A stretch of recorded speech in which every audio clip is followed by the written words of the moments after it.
Et ici, il a créé les 24 vieillards comme étant des autorités qui ont toujours été là autour de son trône pour régner, pour diriger. Les 24 vieillards ne sont pas des anges. Parce que les anges n'ont pas de trône. C'est l'Église qui a le trône. De Genèse jusqu'en Jude, il n'y a pas un ange avec un trône, mais il y a Jésus sur le trône, il y a le Père sur le trône. Les 24 vieillards, c'est toi. Ce sont les gens qui sont humbles, qui restent dans l'élévation. Si tu veux que Dieu t'établisse, vis dans l'humilité, vis dans l'humilité. Lisons Apocalypse 4, versets 1 à 11. On est déjà en ligne? Oui? Ok. Après cela, je regardai et voici une porte était ouverte dans le ciel. La première voix que j'avais entendue comme le son d'une trompette et qui me parlait, c'est Jésus qui parlait, et dit, monte ici et je te ferai voir ce qui doit arriver dans la suite. Aussitôt, je fus ravi en esprit et voici il y avait un trône dans le ciel et sur ce trône quelqu'un qui était assis. Dans la Bible, rarement on décrit le Père. Mais ici, il y a comme une description du Père. Mais quand tu lis, tu te rends compte qu'on ne peut pas le décrire. Écoutez la description qu'on donne du Père. Celui qui était assis avait l'aspect d'une pierre, de jaspe et de sardoine. C'est tout. On ne peut pas le décrire. Amen. En soi, Dieu est lumière. Quand tu veux dire Dieu est comment, c'est une lumière lumineuse, très lumineuse, lumineusement lumineuse. Amen. Parce qu'il habite une lumière que personne ne peut voir et n'a vue. Dieu est lumière. Et le trône était environné d'un arc-en-ciel semblable à de l'émeraude. Autour du trône, je vis 24 trônes. Et sur ces trônes, 24 vieillards assis, revêtus de vêtements blancs et sur leurs têtes des couronnes d'or. Du trône sortent des éclairs, des voix et des tonnerres. Devant le trône brûlent 7 lampes ardentes qui sont les 7 esprits de Dieu. Quand on dit 7 esprits de Dieu, ce n'est pas qu'il y a 7 Saint-Esprits, mais le chiffre 7, c'est le chiffre de la plénitude, parlant de la plénitude de l'Esprit, de la perfection du Saint-Esprit. J'enseignerai à ce sujet d'ici là. Il y a encore devant le trône comme une mer de verre, semblable à du cristal. Au milieu du trône et autour du trône, il y a 4 êtres vivants, remplis Dieu devant et derrière. C'est l'omniscience de Dieu, reflétée par ses yeux. Et le premier être vivant est semblable à un lion, la royauté de Jésus. Le second être vivant est semblable à un veau, Jésus le serviteur qui souffre. Le troisième être vivant a la face d'un homme, Jésus-Christ le Fils de l'homme. Et le quatrième être vivant est semblable à un aigle qui vole, Jésus-Christ le Fils de Dieu. Mais il s'agit de 4 chérubins ou de 4 séraphins qui représentent les 4 facettes de Jésus-Christ. Les 4 êtres vivants ont chacun 6 ailes et ils sont remplis Dieu tout autour et au-dedans. Ils ne cessent de dire jour et nuit, Saint, Saint, Saint est le Seigneur Dieu, le Tout-Puissant qui était, qui est et qui vient. Dieu n'est pas 3 fois saint. Dieu est 1000 fois saint, 10 000 fois saint, 1 milliard de fois saint. Mais quand on dit Saint, Saint, Saint 3 fois, c'est parce que le Père est saint, le Fils est saint, le Saint-Esprit est saint. Ça parle de 3 personnes en Dieu. Amen. On est déjà en train de prêcher. Donne-moi un amen.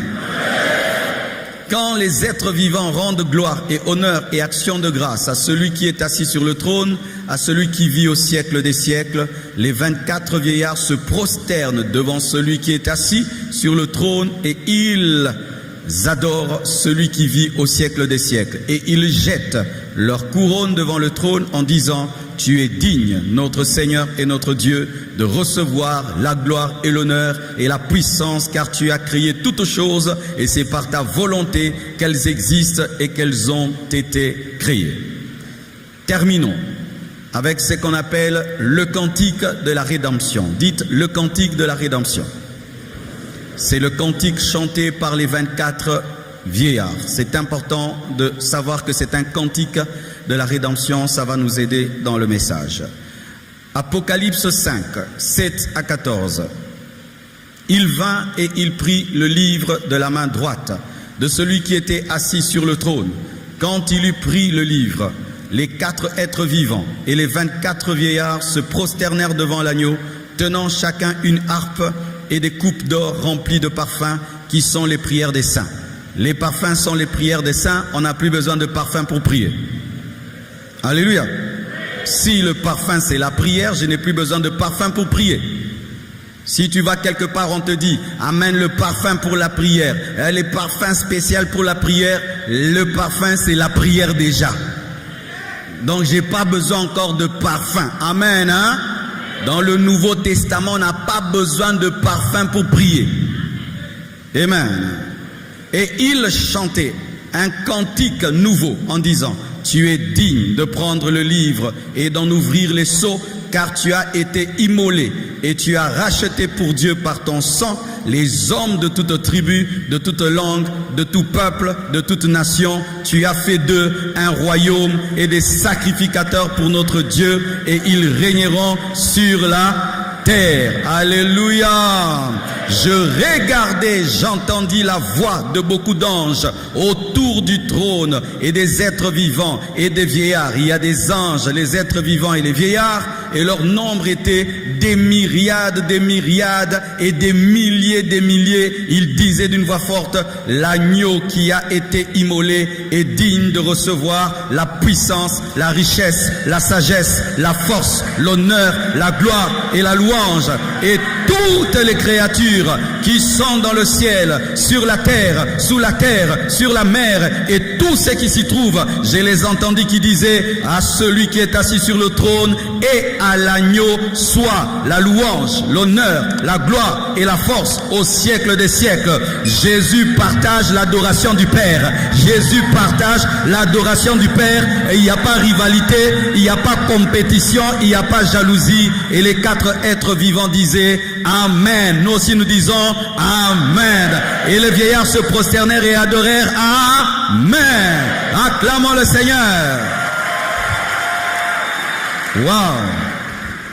Alors je vous prie de lire à la maison Apocalypse 7, 11 à 13 pour avoir toute la totalité de la pensée.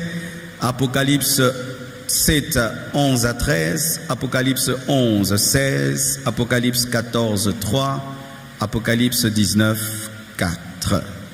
Amen. Alors,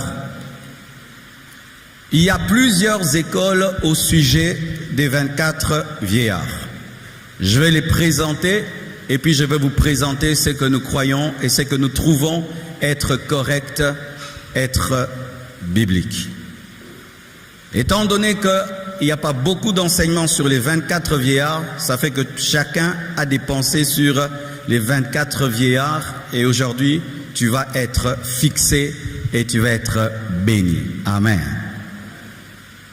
Voici la première conception. Certains disent que les 24 vieillards sont des autorités spirituelles qui ne sont pas des anges, qui ne sont pas des hommes et qui ne sont pas Dieu. C'est dire que Dieu a créé les anges, les archanges, les chérubins, les séraphins. Et ici, il a créé les 24 vieillards comme étant des autorités qui ont toujours été là autour de son trône pour régner, pour diriger avec lui. Qui croit cela? Levez la main si c'est ce que vous avez toujours cru. Levez la main si c'est ce que vous croyez. Il n'y a pas de prison pour ceux qui lèvent la main. Ok. C'est faux. D'autres croient que les 24 vieillards sont des anges parce qu'ils sont autour du trône.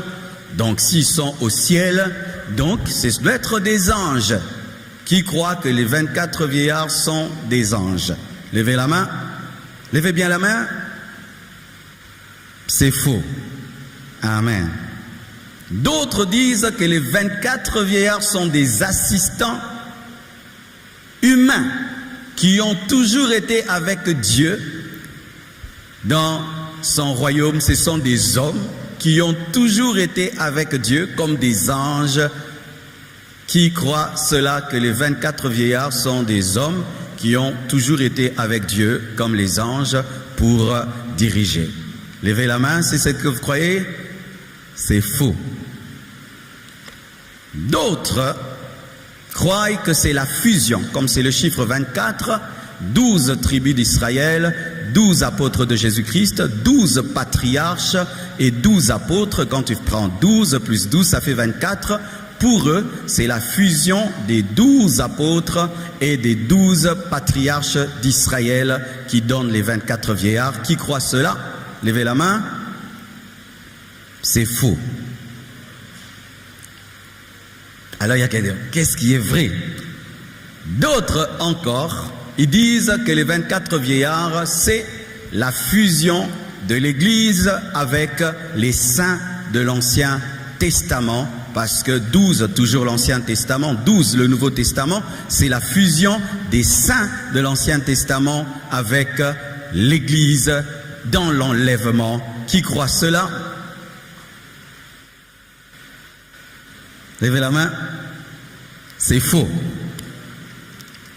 Et d'autres croient que 12, 24, ça je vais dire à la fin. C'est ce que je crois.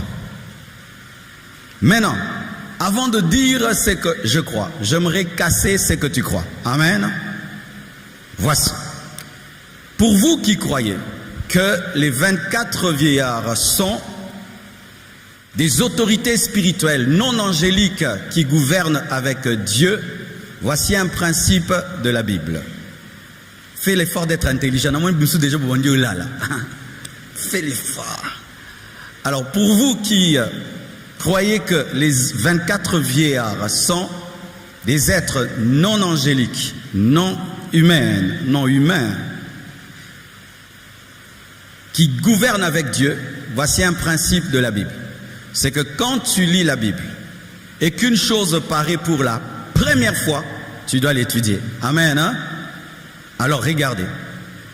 De Genèse jusqu'à Jude, on ne parle pas des 24 vieillards, n'est-ce pas? 24 vieillards paraît où? Dans Apocalypse, brusquement.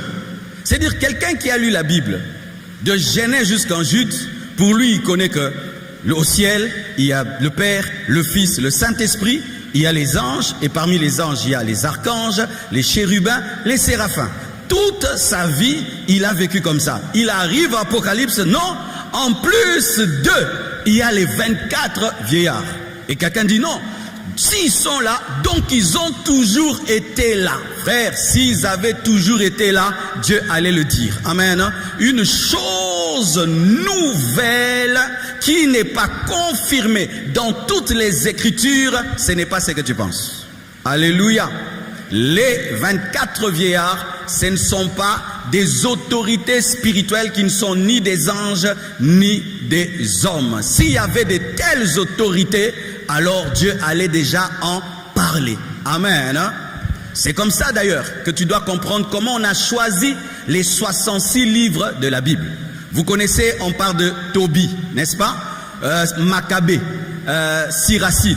Pourquoi Siracide n'est pas reconnu dans les 66 livres? C'est parce que dans ces livres-là, il y a des choses qui contredisent les autres livres. Par exemple, de Genèse à Apocalypse, la Bible dit que tu ne peux pas prier les morts. Maintenant, Maccabée vient te dire, prie les morts. Du coup, je t'enlève. Pourquoi? Parce que tu contredis le reste de la parole. Amen.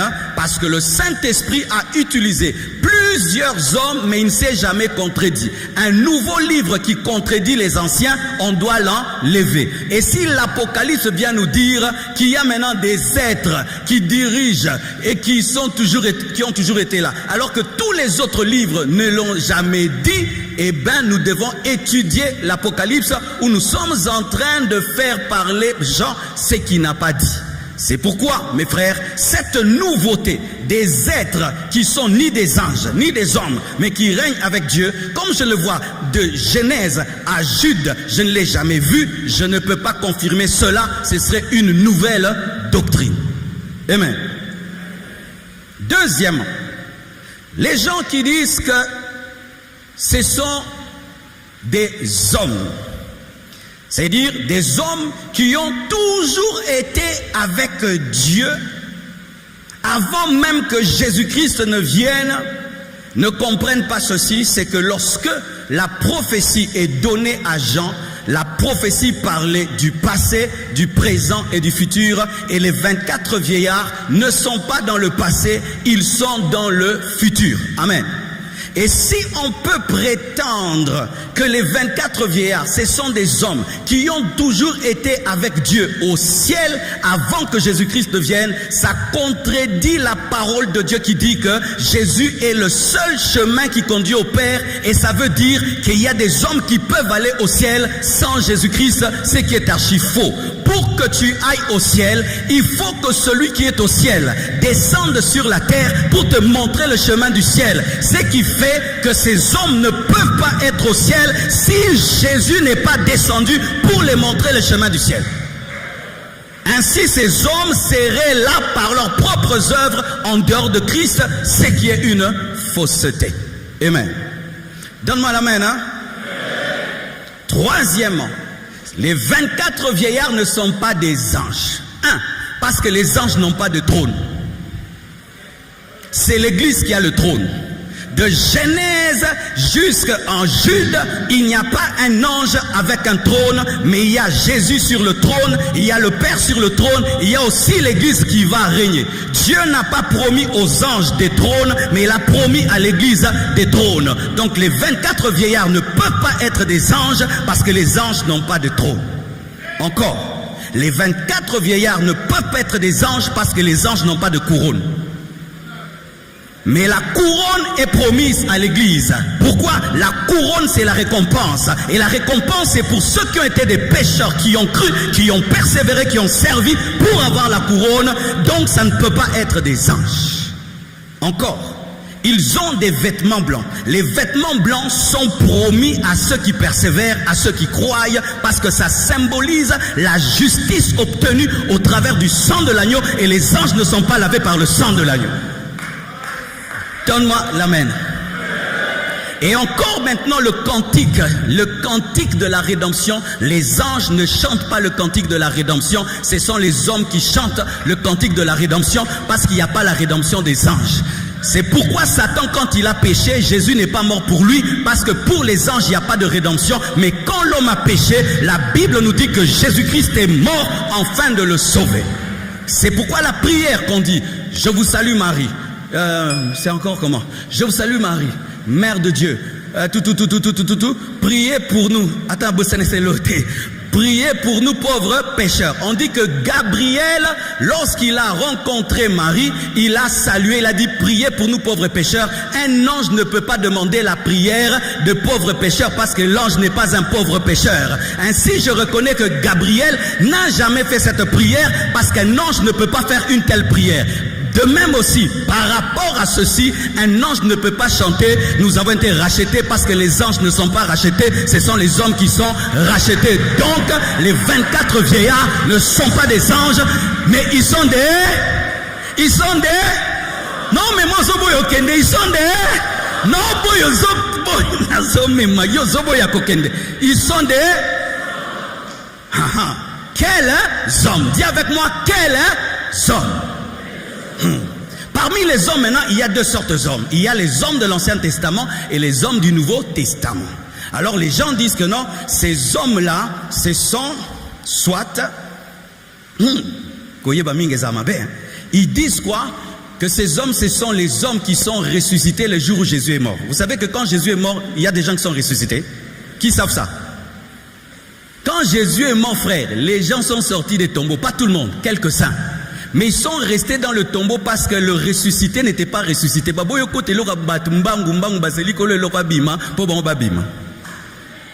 En français.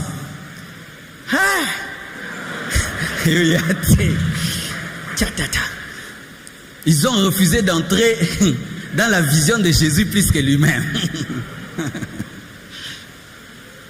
Quand Jésus meurt, les saints, certains saints de l'Ancien Testament ressuscitent, mais ils ne sortent pas dans la vie, ils restent dans le tombeau pendant 3 jours. Quand Jésus ressuscite, eux aussi sortent maintenant dans la ville, ils apparaissent. La Bible dit ils apparaissent. Apparaître veut dire qu'il y a aussi disparition. Amen. Et les gens disent, après quand ils ont disparu, ce sont eux qui sont devenus les 24 vieillards. frères, ils n'étaient pas 24, ils étaient nombreux. Amen. Hein? Pour ma part, voici ce qui s'est passé. Lorsque Jésus-Christ est mort et il est ressuscité, il a fait le transphasage des saints de l'Ancien Testament qui étaient dans le bon séjour de mort appelé saint d'Abraham, et il les a amenés dans le paradis. Et comme ils étaient en train d'y aller, ils ont fait l'escale pendant quelque temps parmi les hommes, le temps d'y aller, afin de prouver que Jésus est la résurrection et la vie, et qu'il est capable de ressusciter et de donner la vie aux autres, mais ils ne sont pas devenus les 24 vieillards. Amen. Donne-moi la main, donne-moi la main. Au deuxième culte, vous comprenez mieux que c'est du premier culte. Je vous dis la vérité. Alors mes frères et sœurs, d'autres maintenant disent ceci, que ce sont les saints de l'Ancien Testament qui ont été enlevés. Mais ce que je crois, c'est que le jour de l'enlèvement, au son de la trompette de Dieu, à la voix de l'archange, les morts en Christ ressusciteront premièrement. Les saints de l'Ancien Testament sont morts dans la foi, mais ne sont pas morts en Christ. Ainsi, ils ne ressusciteront pas le jour de l'enlèvement, c'est l'Église qui va ressusciter. Eux vont ressusciter au début du millénium, afin de régner, parce que c'est ça leur promesse.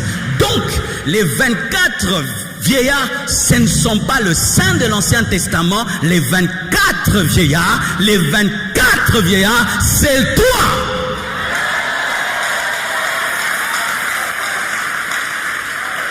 Les 24 vieillards, c'est l'Église.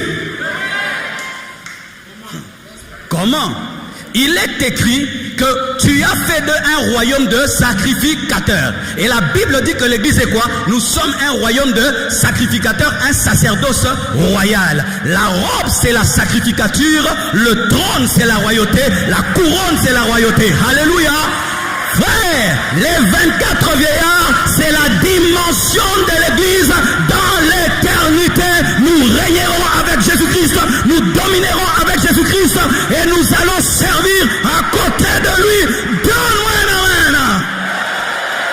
Hey, Shalarama Zintelebra Yasha. Maintenant, pourquoi 24? 24, c'est le nombre des personnes qui travaillent à côté du souverain sacrificateur. Ok, je vous donne le verset. Yes. Oh, dis j'aime la parole. 1 Chronique 24, 1 à 4. 1 Chronique 24, 1 à 4. Vous allez voir. 1 Chronique 24, 1 à 4. Rapidement. Ok, on y va. Voici les classes des fils d'Aaron. Fils d'Aaron, Nadab, Abihu, Éléazar et Ithamar. Nadab et Abihu moururent avant leur père sans avoir de fils, et Éléazar et Ithamar remplirent les fonctions du sacerdoce. Oui. David divisa les fils d'Aaron en les classant pour le service qu'ils avaient à faire. Tsadok appartenait aux descendants d'Éléazar et Achimélec aux descendants d'Ithamar. Regardez maintenant, il se trouva parmi les fils d'Éléazar plus de chefs que parmi les fils d'Ithamar, et on en fit la division. Les fils d'Éléazar avaient 16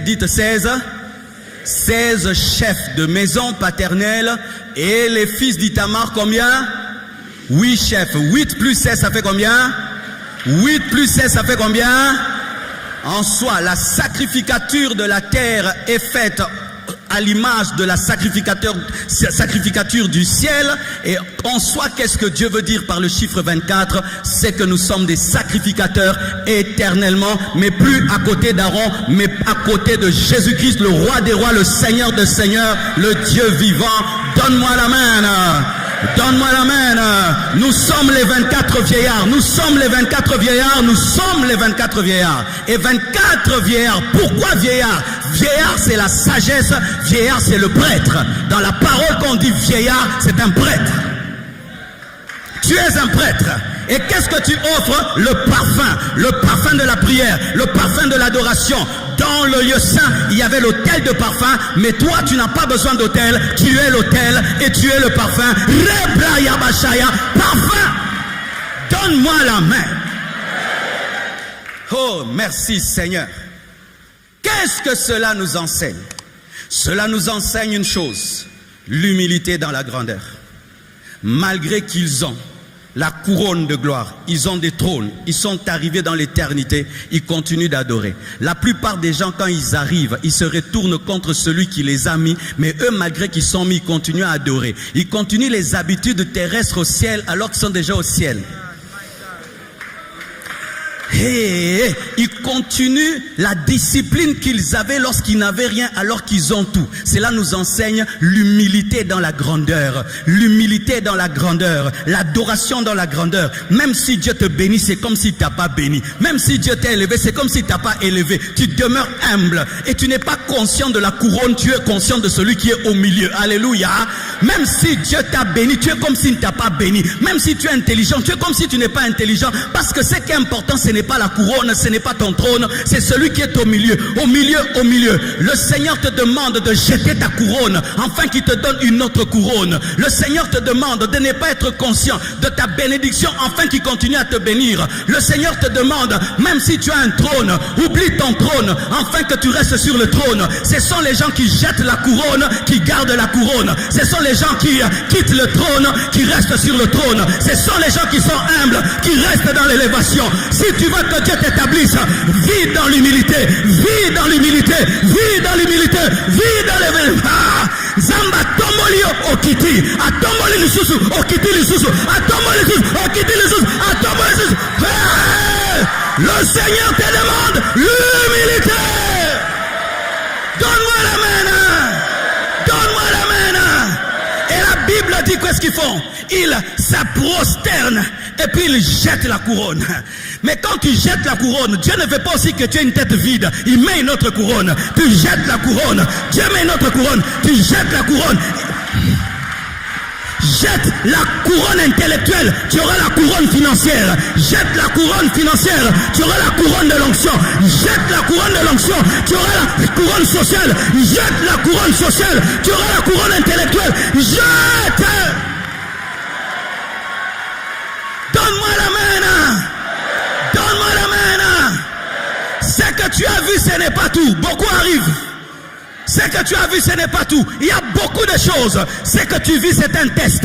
C'est un test. Tu jettes la couronne, il donne une autre couronne. Tu jettes encore, il donne une autre couronne. Parce que Dieu teste ton cœur afin de te garder dans la grandeur.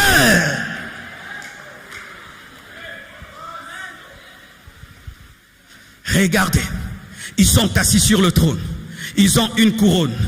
Mais qu'est-ce qu'ils font? Ils racontent leur histoire. Les ingrats ont une courte mémoire. Les adorateurs se souviennent de tout. Je répète, les ingrats ont une courte mémoire, mais les adorateurs se souviennent de tout. Même si tu es assis sur le trône, tu étais un pécheur. Même si tu es assis sur le trône, tu étais lavé par le sang. Ainsi, tu ne dois pas effacer ton histoire et continuer à dire sur le trône qui t'a lavé, qui t'a sauvé, qui a fait que tu deviennes ce que tu es devenu. Car les ingrats ont une petite mémoire, mais les adorateurs se souviennent de leurs péchés passés, se souviennent comment ils se sont convertis, comment Dieu les a lavés, comment Dieu les a pris. Si tu dois demeurer un adorateur, garde en mémoire comment Dieu t'a ramassé. Je n'oublierai jamais quand j'ai commencé la compassion avec 3 personnes. Je n'oublierai jamais le premier culte de la compassion où tout le monde était parti et je suis resté moi-même et j'ai dormi dehors. Le premier culte de la compassion, j'ai dormi dehors, mes frères. J'ai dormi dans un chantier. Une maison abandonnée qui n'avait pas de toiture, ni de porte, ni d'électricité, ni eau, afin de garder 30 chaises en plastique. J'étais la sentinelle de l'église. La sentinelle de l'église. Je dormais sur un banc pour garder 30 chaises. Chaque fois que je vois des stades se remplir, on me reçoit comme un président. Je me souviens que j'étais la sentinelle de la compassion. Et cela fait de moi un adorateur. Que Dieu t'élève ou pas, quand tu sais d'où tu viens, tu restes humble. Que Dieu t'élève ou pas, quand tu connais ton histoire, tu restes humble. Que Dieu te bénisse ou pas, quand tu connais ton histoire, tu gardes l'humilité. Combien de personnes sont tellement conscients de leur couronne. Il ne peut pas s'agenouiller parce qu'il est bien habillé. Il ne peut pas s'agenouiller parce qu'il a laissé une voiture dehors. Il ne peut pas s'agenouiller parce que maintenant il a l'argent. Il ne peut pas s'agenouiller parce qu'il est connu. Parce que tu es connu. Tu es connu. Connu. Il y a des hommes plus riches que toi. Des milliardaires qui adorent Dieu. Il y a des gens 10 fois plus intelligents que toi qui adorent Dieu. Il y a des gens qui ont 1000 fois ce que tu as et qui adorent Dieu. Toi, tu as seulement fini les études et puis tu viens à l'église ici comme si tu es le plus grand professeur de mathématiques alors que tu n'es rien du tout. Tu n'es rien du tout. Tu n'es rien du tout. Tu n'es rien du tout. Tu n'es rien du tout. Tu n'es rien du tout. Tu n'es rien du tout.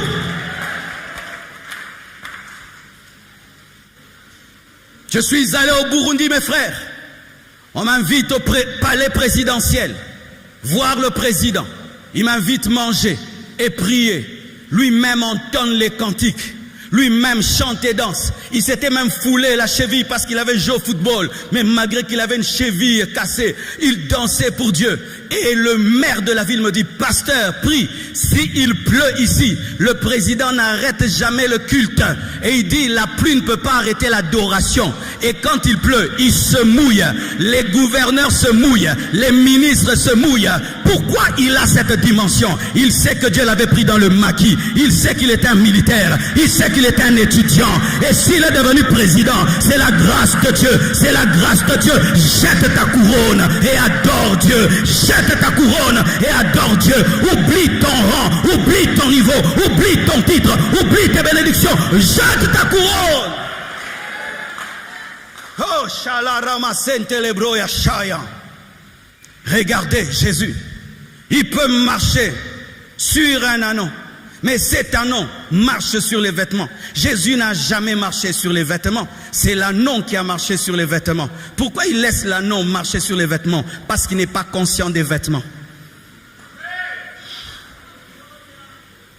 Si un homme marche sur le super wax, il sait que c'est le super wax. Mais l'anneau confond la terre avec les super wax, confond la terre avec les wax hollandais. Il n'est pas conscient de ce sur quoi il marche. Il est conscient de celui qu'il transporte. C'est pourquoi il peut marcher sur les super wax. Ne sois pas conscient de ton intelligence. Ne sois pas conscient de ta fortune. Ne sois pas conscient de ton onction. Ne sois pas conscient de ton rang. Sois conscient de Jésus-Christ et tu marcheras dans la gloire et tu demeureras dans la gloire et Dieu t'utilisera encore et encore et encore, parce que les personnes conscientes de la gloire tombent dans l'orgueil, mais les personnes mortes à elles-mêmes, elles sont dans la gloire comme si elles n'ont rien. C'est pourquoi la gloire demeure, parce que Dieu a peur de donner sa gloire aux vivants. Il la donne qu'aux morts.